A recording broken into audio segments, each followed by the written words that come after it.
Fiat money, if you like, is backed by men with guns. Can't counterfeit Bitcoin. On the blockchain, nobody knows you're a fridge. It's like a whole new worldview. It undermines the entire financial system. Separating your currency from government, from big banks. People are getting a little tired of these central banks. A Federal Reserve note? What's that mean? An orgy of banker bashing is what we're in for. The clouds are opening up to herald the arrival of Satoshi Cyberchrist. Christ is back, and he's got Bitcoin. Oh, yeah! Can you feel that, Ed? Is that?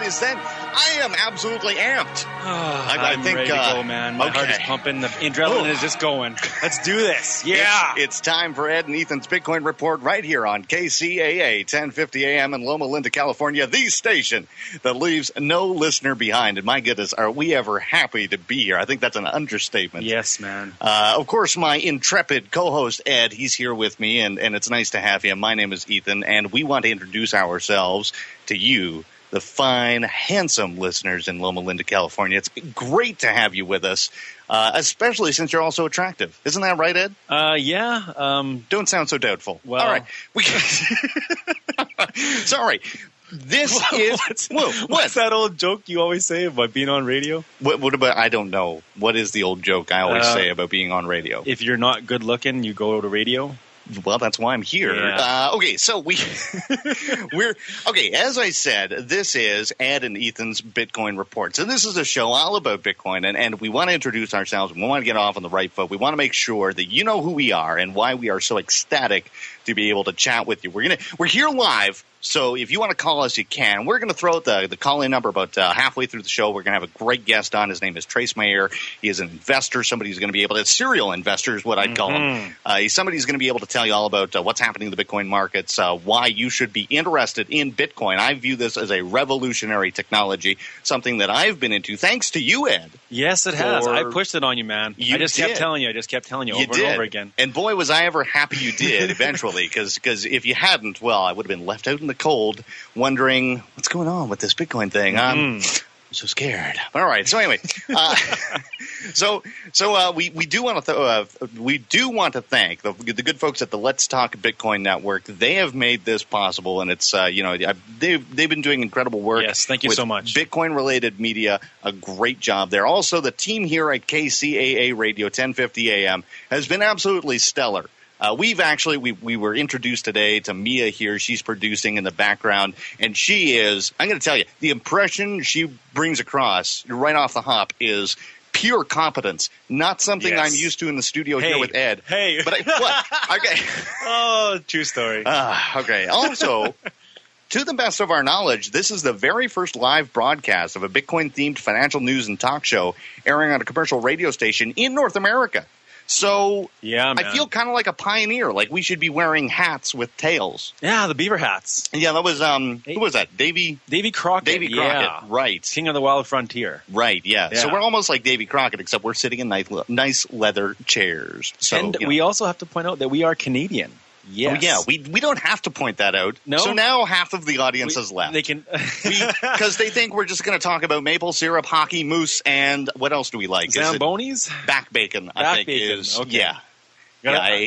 That was about all the stereotypes, I think, in one sentence. Well, I find an affinity for almost all of them, but not moose. They're just not my type. Okay, so we're going to start off the show today. We're going to talk to a really good friend of ours. Before we get to Trace Mayer in the second half, we're going to talk to Anthony Iorio. And Anthony Iorio is from Toronto, Ontario. He is the executive director of the Bitcoin Alliance of Canada.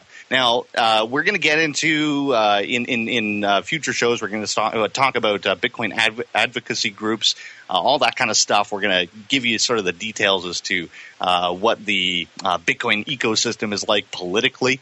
But for now, we're going to just kind of, we're going to say, hey, this is what's happening in the world of Bitcoin. We're going to give you an overview there. So Anthony, he is a Bitcoin investor and entrepreneur. He works on projects like Cryptokit, which is really a really neat little wallet extension for the Google Chrome browser. I mean, if you want a way to easily spend your Bitcoin, you want to lose your Bitcoin, you install the Cryptokit, and you won't lose them because it's unsecure. You'll lose them because you can't stop shopping. Yeah. And, of course, Anthony's also involved in Ethereum, a very innovative tool for improving on the Bitcoin protocol, which is absolutely stellar already. Gives me chills. Absolutely. So I think we're connected with Anthony now. Anthony, are you there? Is he? Well, I don't know if he's there or not. Shucks. Okay, hey guys, I am here. There we go. See, welcome, Anthony, to our first foray into live broadcasting. Isn't this fun?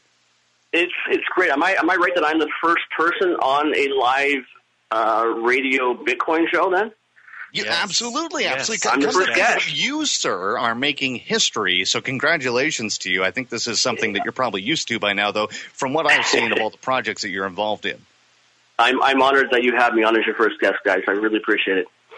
Shucks. Thanks, Anthony. It's great to have you by. So, okay, Anthony, can you give me an overview of what kind of stuff you're involved in right now? Because I mentioned that you are the executive director of the Bitcoin Alliance of Canada, and, I think we're connecting to you right now from a Bitcoin meetup in Toronto, Ontario that's been winding down.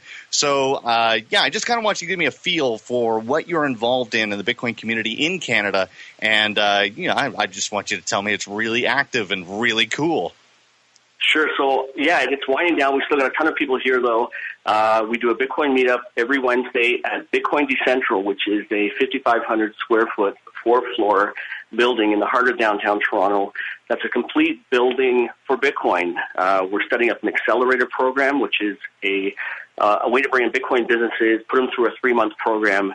They then do a demo day after the 3 months to investors that we've already lined up to invest in these projects, and we bring in new ones after that. So we've got the meetup space here every Wednesday. We're getting about 100 people every meetup. Even today with an amazing snowstorm, we got this crazy snowstorm in Toronto. We still had about 70, 80 people that showed up. We do the Bitcoin Alliance. Canada has offices here. We're preparing for the Bitcoin Expo at the Metro Toronto Convention Center. It's coming in April.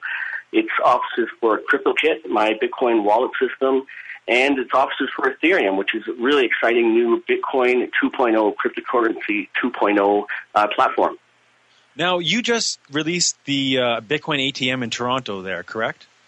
Correct. Yeah, it's the first Canadian-made Bitcoin ATM, and it's the second Bitcoin ATM in the world after the first one was put in Vancouver a few months ago.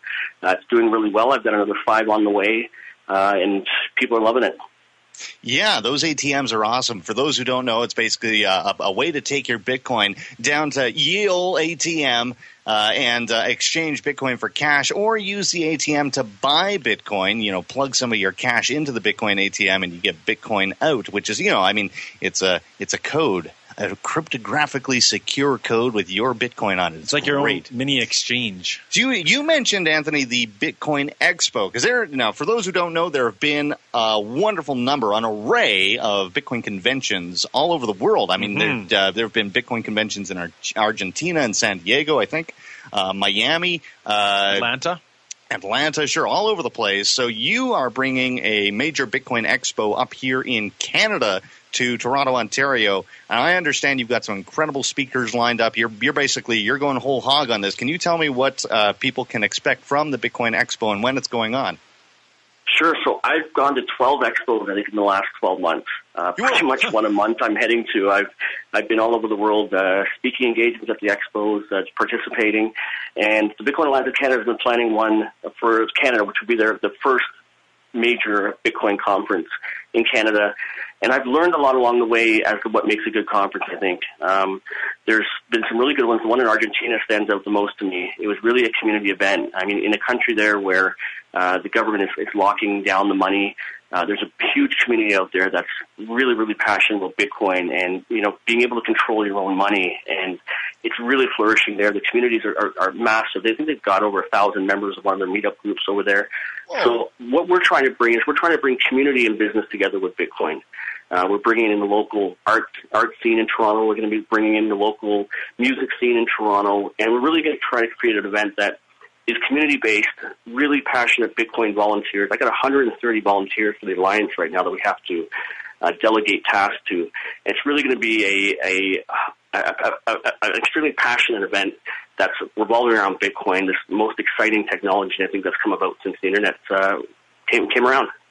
Well, that's something I mentioned right at the head of the show here, was that I view this Bitcoin as an absolutely revolutionary technology. You've got, in our intro there, you've got Amir Taki saying, this is basically, this undermines the entire financial system that exists today, the big banks, the central banks that exist out there. Bitcoin outcompetes them in a major way, and when it comes to basic functionality and utility.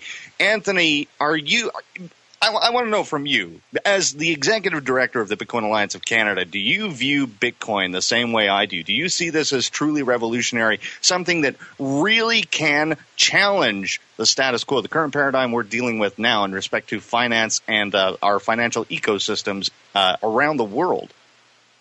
Definitely. I've never been so passionate about something in my life. I've always been a person that's been involved in projects like 3 months at a time, and I move on to the next thing. I've been involved in Bitcoin since the summer of 2012.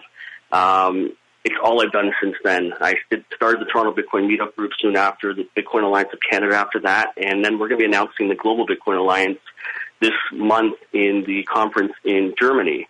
And that's a combination of communities all around the world that are partnering to share resources and share best practices and really spread the growth of these Bitcoin communities, of these amazingly passionate people that believe this is going to change everything. In a time where we can actually send emails instantly, it's really amazing that we can't send money. I mean, I was trying to buy some chairs in China, and I had to send a money order. It was going to take 5 days for it to get done. The bank messed up something. I had to wait another 5 days. I had to fill out all these forms. And with Bitcoin, I mean, you can send Bitcoins anywhere in the world instantly, and you can do it for free. I can send $1 million anywhere to anybody, and you can do it for free. It's just an amazing concept. It's an amazing thing, and it's going to really change everything. Well, that's right, actually. We saw in recent months on the Bitcoin network, because all of the Bitcoin transactions out there are on an open public ledger. They are viewable by anybody, not in terms of your identity, but you can absolutely see the movement of Bitcoin units anywhere on the blockchain. That is the public ledger. We saw a transaction for about $150 million of value, and that zero fees attached to that. Nobody knows why that $150 million was moved, but for free. I can hear the Bitcoin detractors saying, government banhammer, the banks aren't going to allow this. Government banhammer is going to come down, and then it's going to go poof, all gone. Anthony, your pet technology, it's going to disappear. Government's just going to switch it. I mean, come on.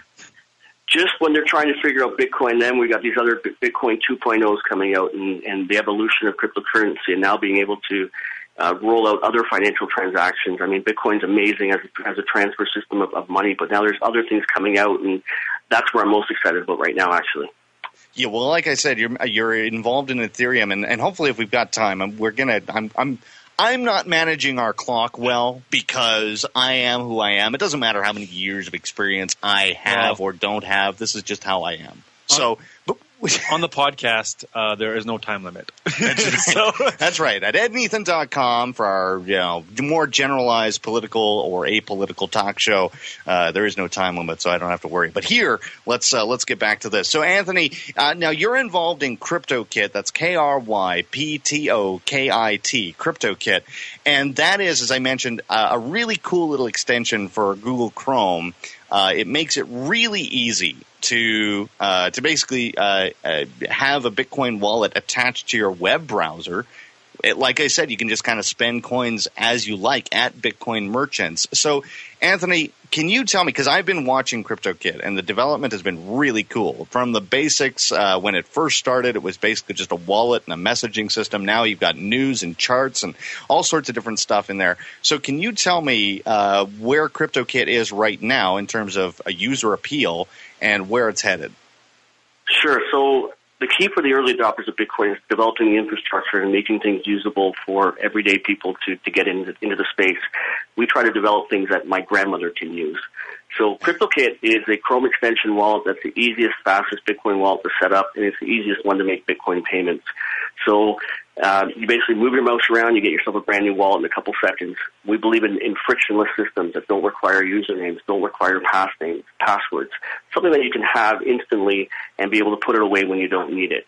So we've coupled that with a secure PGP encrypted messaging system. We've got a Bitcoin directory now that we partnered with BitPay to list all their sites. We've got charts, and we've got Bitcoin news, a Reddit feed.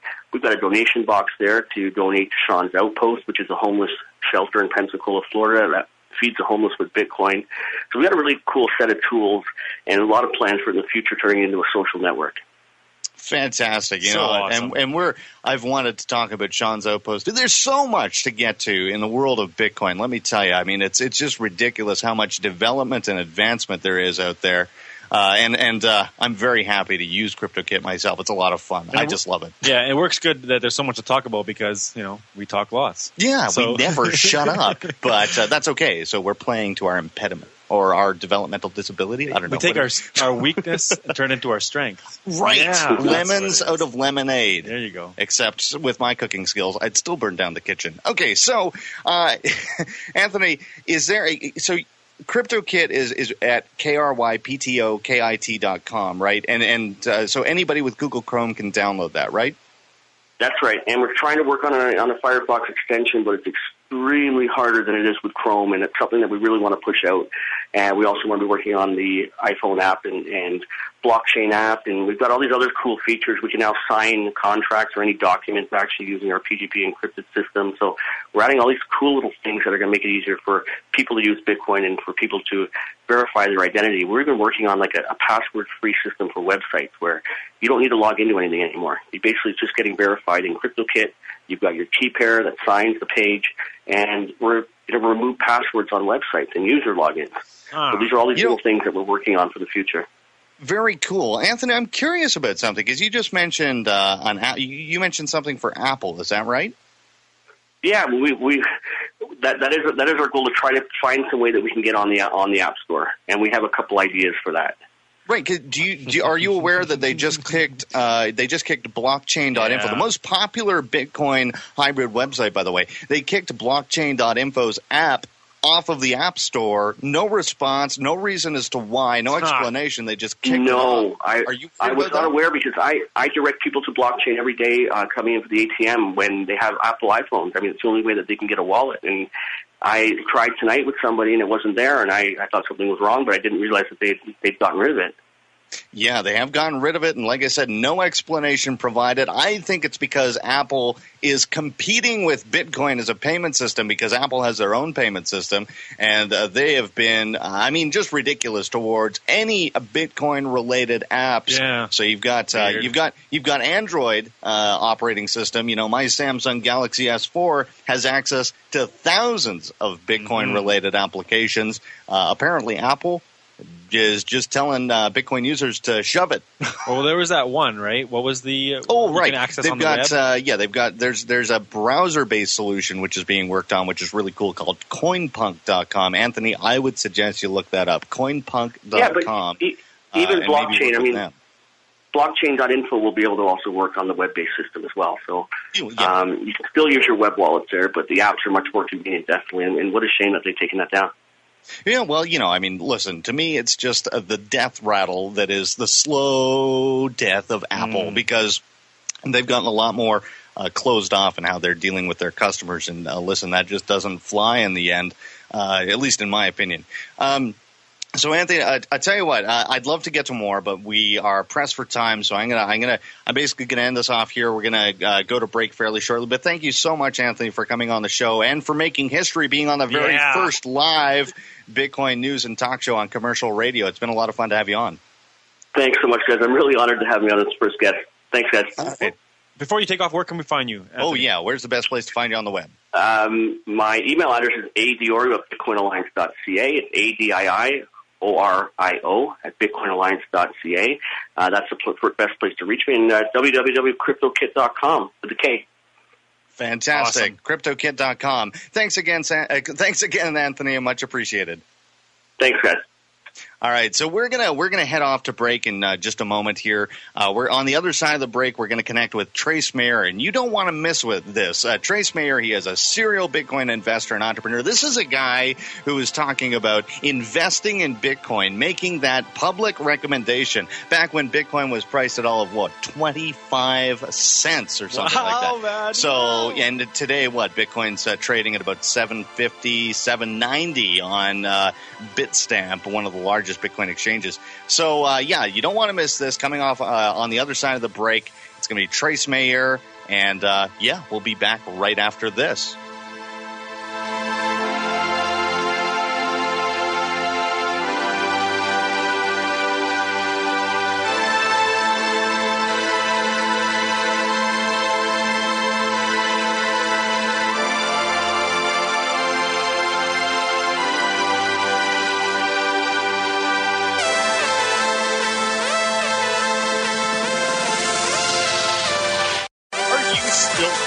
that? Yeah, man, I'm still pumped. And, people from the old Bitcoin cast would recognize this music. Oh, yeah, that's right. This is our old music. I forgot about that. Oh, Mikey, now you're making me feel all nostalgic. I feel like I got to, you just hold back the tears from days past. I'm remembering, God, the good times. Oh, the good times. All right. Yeah. Hey, listen. Even better times now. Even better times now. Hey, listen, if anybody wants to follow us on Twitter, by the way, because we tweet a lot of Bitcoin-related stuff, Twitter, @EdAndEthan, if you want to follow us there. You can also find us on Facebook. That's facebook.com/EdAndEthan. And our own website, our humble little website that's got all of our cool stuff on it, edandethan.com.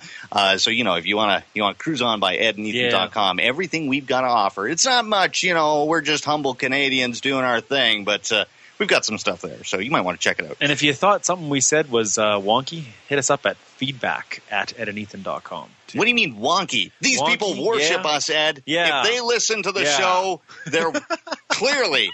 This is me living my own delusion. All right, so that's bad. Oh, man, that was terrible. This is great. Hey, give it a couple years. Give it a couple years, Ethan. Give it a couple of years. We'll have a massive online following. The way I eat in a couple of years, I'll be dead. I don't know if I can wait that long. All right. Anyway, here, listen.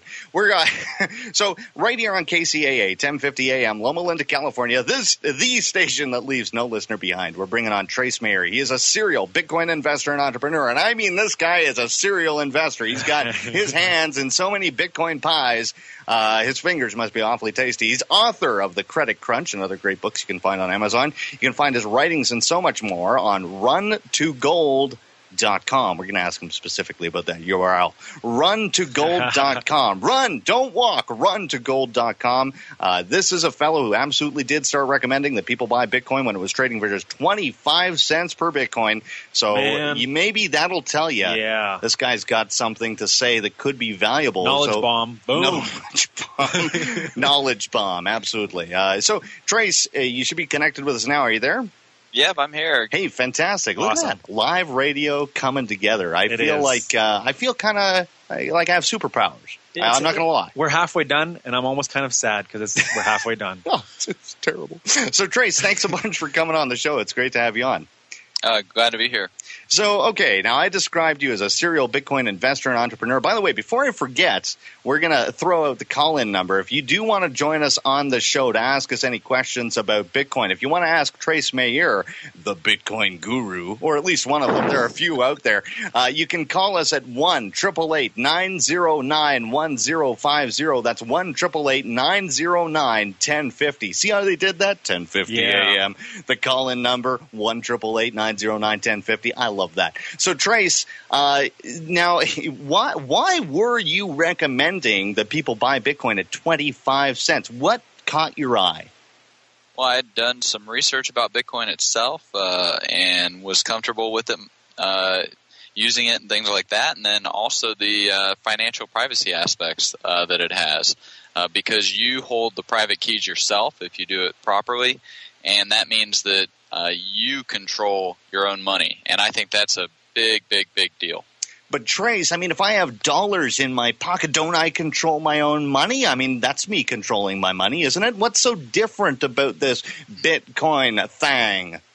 Yeah, well, I travel a lot, and try taking $100,000 of dollar bills in your pocket when you're traveling. Yeah. Do you feel safe?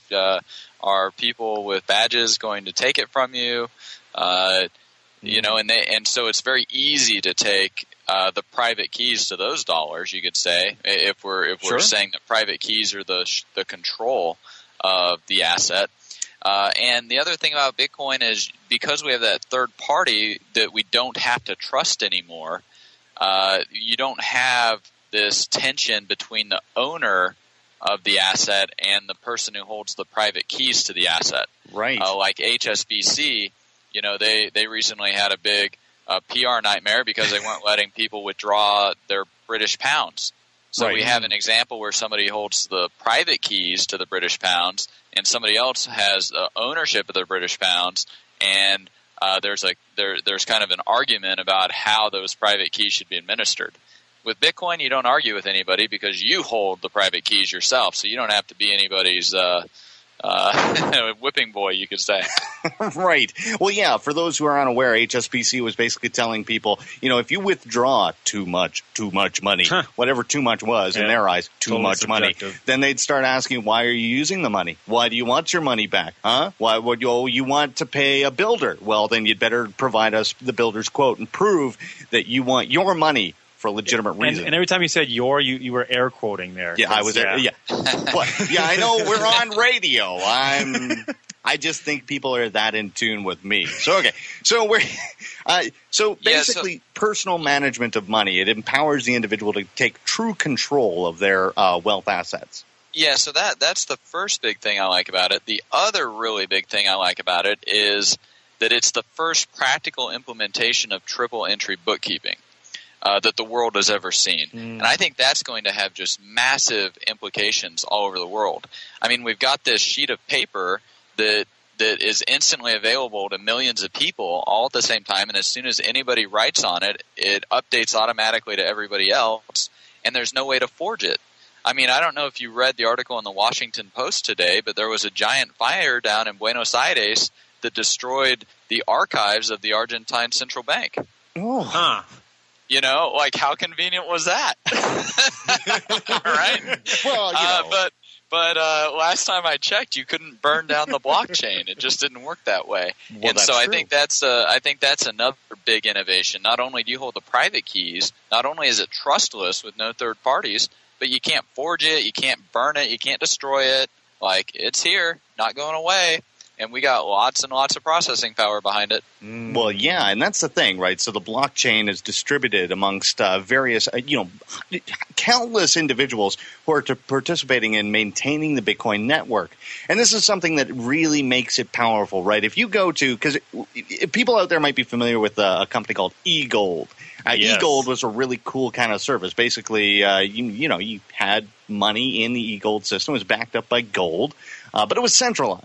Right. So when eGold came to a head with government, eGold was shut down. There was a centralized office the government could go to, tear it down, say, nope, no more, you're done. We're taking your servers. We're arresting you. Well, I don't know if they arrested people. I can't remember. But yeah, they did. They arrested Doug Jackson. They put an ankle bracelet on him, tagged to zero like he's a whale. I mean, why don't they shut BitTorrent down? They can't. Exactly. And it's kind of a very similar thing with Bitcoin.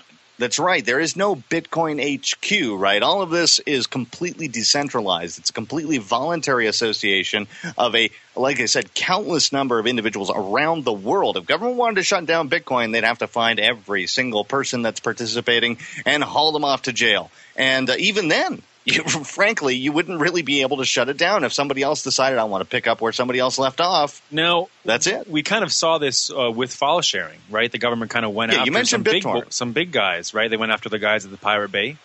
And the government is kind of maybe even doing the same now, trying to go after some of the big boys of the Bitcoin universe, trying to scare some people into, they can't stop BitTorrent, they can't stop Bitcoin. They can go after people and maybe try to scare them a little bit. I don't know. Yeah, I don't know. Just Trace, enforcing do you the law, think there's some kind of a chilling effect there? The government's maybe starting to target Bitcoin magnates like yourself, who may be a little bit too outspoken, trying to get Bitcoin out to the people, this notion that they should start adopting it over fiat dollars issued by a central bank. Do you have some worry there? Actually, no, I don't. I don't think that we're seeing any political persecution when it comes to Bitcoin, at least with the people I've seen. I mean, I don't get harassed for the most part. Even Roger Ver, and I mean, he's got a criminal conviction on his record, and from what I understand, he doesn't really get harassed either. I do think, that they're looking at the space and they're trying to apply regulation or fit Bitcoin into a particular box, and it might be a square or a circle. And especially with Charlie Shrem,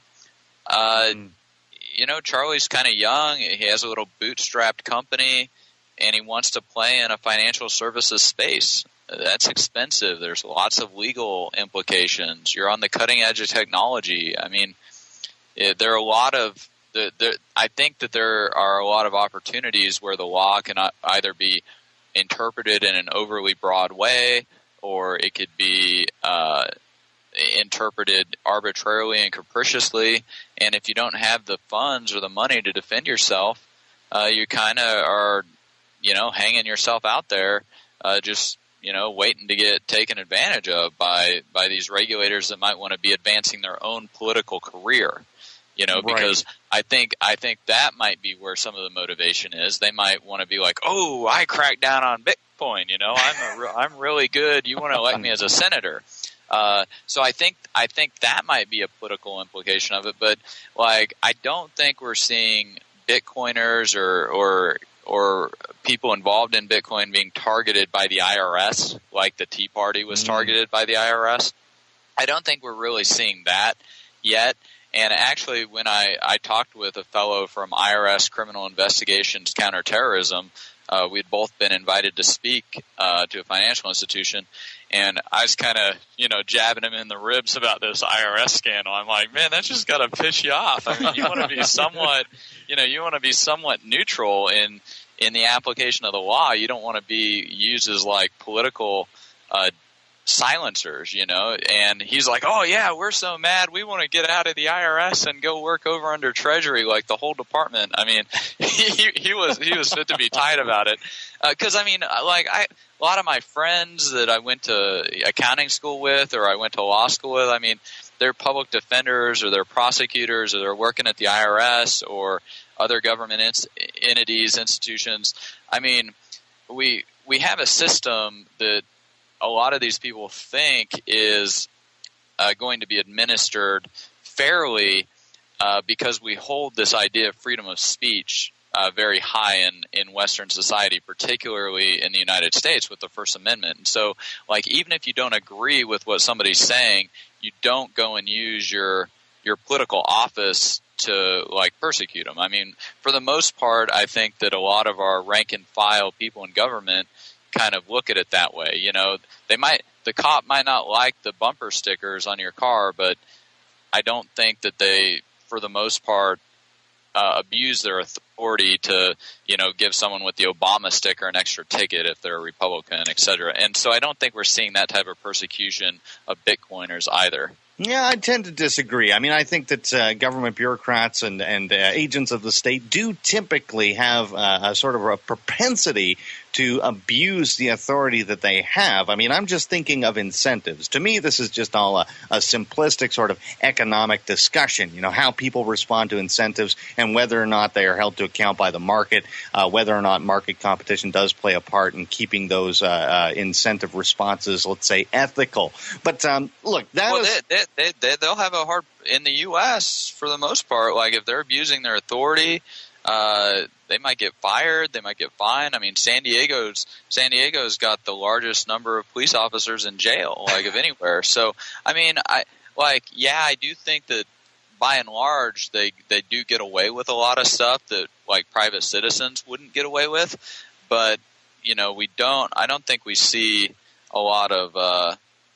I don't know. Trace, when's the last time a police officer, swung in behind your car, you saw them in the rearview mirror, and you thought, gosh, I feel really protected right now, instead of panicking? Well, I mean, I don't speed or anything. I understand the point that you're making. What I'm saying is I don't think that we're seeing political persecution of Bitcoiners other examples, like when Hitler had the Night of the Long Knives and he went out and he captured all of his political opposition and threw him in jail or killed him. I don't think we're seeing that, and I don't think we're seeing the administration of the state, at least in the U.S., being used in that particular way, except in the IRS scandal with the Tea Party. And I think that that's really, just the backlash from that, both on the left and the right against Obama, I think has been very kind of telling, don't use the military, don't use the police in that type of a manner, because I don't think it's within the kind of the box of political space that that they're able to maneuver in, because Sure. politicians are pretty much limited in what they can do. Yeah, no, I'd agree that there is no wide scale. It's like sort tyranny light. Sure. Maybe. There's no wide scale persecution of Bitcoin users right now. I personally have reservations and some fears that it could go that way, although I don't see how that the state apparatus could really just adequately compete. So I think if Bitcoin gets to that point, I don't think there's really much hope for those who would wish to persecute Bitcoin users anyway. That aside, look. Well, getting back to that point about tyranny light, I do think that we're seeing, arbitrary and capricious persecution of Bitcoiners by banks, for example. Just like WikiLeaks, there was no court order against WikiLeaks, and yet Visa, MasterCard, PayPal, big banks stopped doing any type of financial services for them. Is part of the chilling effect that the banks are having, and just arbitrarily shutting people's accounts down because they have an ACH from Coinbase or because they're involved in Bitcoin in any type of way? Is that kind of a tyranny light version? I think it's more just the banks doing what banks do and mitigating risk to a large degree, because the Senate hearings were very positive about Bitcoin. Even the New York hearings, for the most part, I thought were, at least they're having hearings, right? As opposed to just trying to go and arrest all of our CEOs of our Bitcoin companies. I mean, that would get the point across if they went and arrested Tony Gillespie and arrested Brian Armstrong. I mean, if you go and arrested everybody. But you'll notice that the indictments against Charlie individually, and it's not against BitInstant as a company. I think that they're being very surgical, and they allege facts in the complaint. I kind of have a problem with the ordering of the facts in the complaint, because they're alleging money laundering, and last time I checked, it was a specified unlawful activity, and you're concealing the proceeds of that. And in the alleging of the facts, it seems like the funds are coming in, and Charlie's helping people acquire Bitcoins that then some people are alleged to have used to engage in a specified unlawful activity. And last time I checked, if you go and withdraw cash from your bank and then engage in a specified unlawful activity, the bank is not held to be laundering money, because they gave you the funds before the fact, not after the fact. And so that's kind of an interesting twist in the case, which might cause it to fail legally. Sure. And so, we've drifted way off topic. We're talking about a case, Charlie Schramm, who's the CEO of BitInstant, which was a company that allowed people to buy Bitcoins for cash anywhere in the United States through thousands of brick-and-mortar retail establishments. So Charlie Schramm is charged with money laundering. I think also he might have done the very heinous... Not even charged with money laundering. He's charged with conspiracy to commit money laundering, which is even more tangential and doesn't even require an overt act like most conspiracy crimes. But the other issue is he's the CEO and the compliance officer. And so it might be more of a shot across the bow of the compliance officers at the various banks, hey, look, you need to take your position, your authority very seriously. You can't just throw out titles. Titles convey agency and authority under partnership law and corporate law. So, maybe that's kind of an example where, if you're running your little 2 or 3 person startup and you don't have very much funding, don't just be throwing around titles. Well, yeah, and if you've got your little 2 or 3 person startup, this is a pretty good case example of how hard it is to compete in the financial services industry, right? If you want to start an innovative business that's providing services to people, you'd better not slip up at all, because the government can absolutely sink your entire concept if you make one little misstep, right? So Charlie was the CEO and the compliance officer. It's kind of like a testament to saying, hey, listen, I don't have even enough money in my startup to feasibly long-term employ somebody who's committed to compliance. To me, in a free and unencumbered market, an innovative market, the very notion is ridiculous to have, compliance staff. That's nonsense. It just tells me that there's far too much regulation involved. Well, then we're talking about things not as they are, but as they perhaps should be. Sure. And that raises another very interesting point. Is since you can't just censor Bitcoin, like it's here, and so if you're looking at it from the regulator's point of view, like when you introduce regulation and all this stuff, the war on drugs is a perfect example. Like it just creates more opportunity for entrepreneurs. Like all it's going to do is perhaps drive some of them into the gray or even the black market. Argentina is a great example. And so for investors, I mean, me personally, I want to invest only in companies that are being very compliant.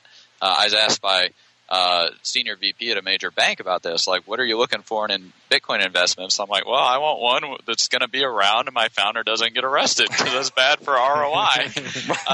But other investors look for something else, And so every currency control, every regulation, like all of this stuff, like if they make a bit license in New York, all that's going to do is raise the cost for legitimate companies, perhaps create a moat, but then create profit incentive for all the entrepreneurs who don't necessarily want to follow by that rule.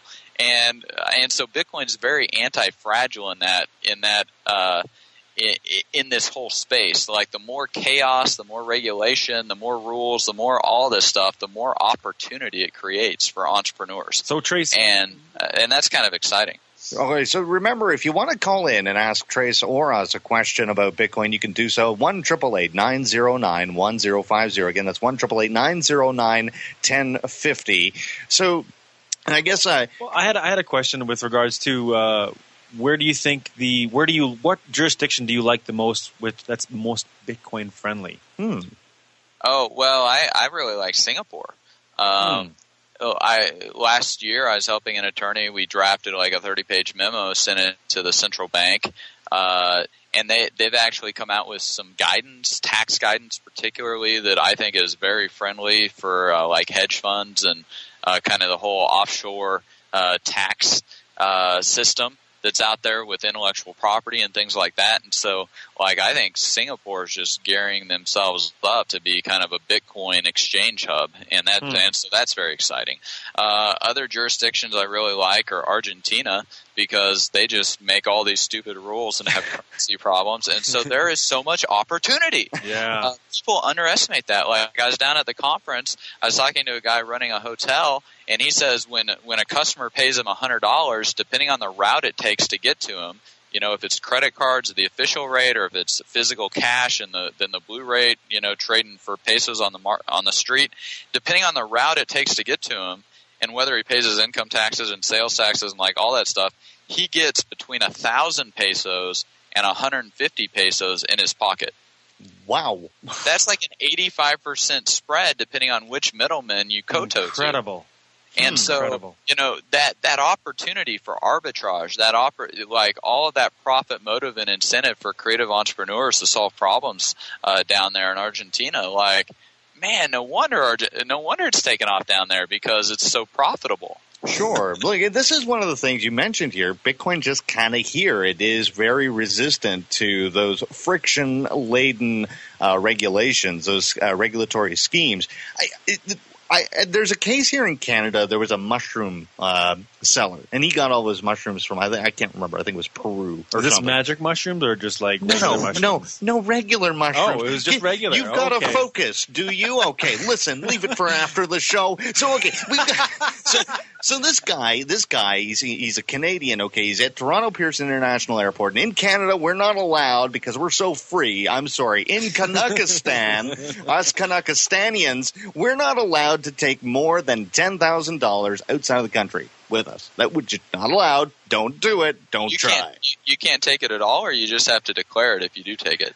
No, you can't take. I think. In this guy's situation, what happened was he actually he had the amount of money that was legal, so just under $10,000, a couple of days before he went across the border, before he boarded a plane for, again, I think it was Peru. Now, when he boarded the plane, the exchange rate pushed the value of his dollars that he had just over, because he had mostly American dollars in his suitcase, just over the legally allowed limit. I mean, just over. Well, after Customs took that money away from him, they looked up the exchange rate and said, nope, this is over the limit, and it's too much. They took the money away from him. The courts at that point then decided, even though they could not prove that the money was for any illicit means, that it was obtained by any illicit means, even though there was no proof of any crime, quote unquote, having taken place, they took it from him anyway. They took his money. They said, you're not getting it back. And he was out $10,000. So, I mean, when you get that's a lot of friction. I mean, that's a government regulation that creates a lot of friction. The friction being, my money might get stolen by the state. And Bitcoin is absolutely resistant to that. I am asked, hey, don't you find that a little bit suspicious that somebody's trying to take $10,000 in cash across the border? And my answer is, frankly, no. I don't find it suspicious because I'm not a petty control freak. Exactly. I'm not a petty control freak that seems to care about what people are doing with their wealth. Yeah, well, the issue is who owns the dollars, and if they own the dollars, they should be able to do what they want to with them, right? Absolutely. Well, that's it, right? I mean, free speech, essentially, right? If you're, I think so, because I think money is a form of communication between individuals. But when you get down to it, I mean, look, if you're going to say right now, well, he could have been using that for drugs. Drugs, they're bad. And illegal drugs. Right, illegal drugs. Or maybe legal drugs that were sold illegally. I don't know. I'm not sure why I'm doing anyway. So, I mean, you could say that. But on the other hand, couldn't you also say, well, yeah, and you know what? Shucks. Some woman in Saudi Arabia could be using it to buy a car. That horrible woman. We better get the government on that. Like, why do your moral judgments matter in respect to what somebody is doing with their wealth if they're not doing anything to you? I don't get it, and I get so wound up about that. And it's something that I see Bitcoin as being able to work around. Bitcoin is sort of a market response to this market dysfunction that is overbearing, heavily laden government regulation. So that's how I see it, Trace. Well, and really the government, wants to hold the private keys of wealth. And with Bitcoin, this is really the first example where we've decentralized the private keys of wealth. And that's extremely exciting. And what we're going to build on top of it, kind of like what Anthony was talking about with Ethereum and other open transactions, etc., really exciting stuff. And, just to give like a practical security tip about this, I was reading how the arrest went down with Ross Ulbricht, who's been accused of running Silk Road. Yeah, Ross Ulbricht is supposed to be the Dread Pirate Roberts, having run Silk Road, large illicit marketplace where Bitcoin users were able to buy and sell illicit goods and substances. Yeah. And so Ross was sitting at at least the article, Ross was sitting at a library typing on his computer, and this girl in plain clothes walked by and like just grabbed his computer and like started yelling at him, and he jumped up and tried to get the computer back, but by then she was like away and had the computer. Yeah. Now, why that's important is because you can secure your computer with full disk encryption so they can't get into it, and then if the laptop got closed or if it got turned off or anything like that, then they're not going to be able to get into the computer. So what Ross should have done, maybe he had ordered too much stuff off Silk Road, I don't know, and been using it. But like what Ross should have done is, one, he should have been holding his Bitcoins in Armory wallet. Because, Armory, I help fund the development of Armory. It's free open source software. Anybody can download it, so there's no way we know who's downloading it or anything like that. And you can build it from the source code on your own if you want to. So there's like nothing we can do about it because it's free open source. And I mean, you have to put stuff out open source, otherwise nobody can trust it in this type of industry, right, with Bitcoin, because Bitcoin's open source too. So, he should have been using Armory or Electrum or some other wallet, but most likely Armory, because that's the safest, most secure way to hold your Bitcoins. He should have had a computer that didn't have a battery in it. And then he should have positioned himself in a room where he was like kind of in a back corner and he could look out and have situational awareness. And then he plugs his computer in. So if the power cord comes off of the computer, then immediately the computer turns off. And then he could have the full disk encryption and everything running in there, and then also position himself like back in the corners so there's no security cameras that are either going to be watching his keystrokes or able to capture anything that's on the actual screen. It's like spy versus spy. Well, I mean, we're just talking about like operational security Makes from sense. the physical standpoint when you're dealing with your Bitcoins. Because, if you're holding private keys to lots of Bitcoins, you make sure that you're kind of doing it the right way. Because that's actually how Alan signs each release of Armory with his private key. He's got a laptop and there's no battery in it, and that way there's like no way that somebody could even rush him in time and like take the laptop and then impersonate him by getting access to his private key. So that's just some little handy security tip that somebody might want to implement in their own situation if they're holding $5,000 or $10,000 of Bitcoin. Yeah, if you've got a bunch of wealth on your computer encoded in the Bitcoin protocol, it's very secure, but still, don't be stupid. Hey, Trace, listen, it's been a lot of fun, and I really appreciate that you connected with us, took the time to do so. It's always a lot of fun to talk to you, and I hope that we can have you back at some point. And in the meantime, I guess best place to find you would be runtogold.com? Yeah, over there, and also howtovanish.com, where we talk about privacy tips, kind of like with Ross could have done, right? The don't be stupid tips. All right. Hey, listen, thanks again, Trace. It's been a lot of fun. We'll connect with you again. In the meantime, to all of our handsome listeners, as I said, you're very attractive. Good job. I'm very impressed with all of you. Thank you so much for listening, and it's been a lot of fun introducing ourselves here on KCAA 1050 AM, Loma Linda, California, the station that leaves no listener behind. It's a lot of fun to be on here to chat with you. If you want to check us out, you can do so at edandethan.com. You can follow us Twitter at Ed and Ethan, Facebook.com/Ed and Ethan, and of course you can always email us feedback at Ed and Ethan. Until next time, this is Ed and Ethan.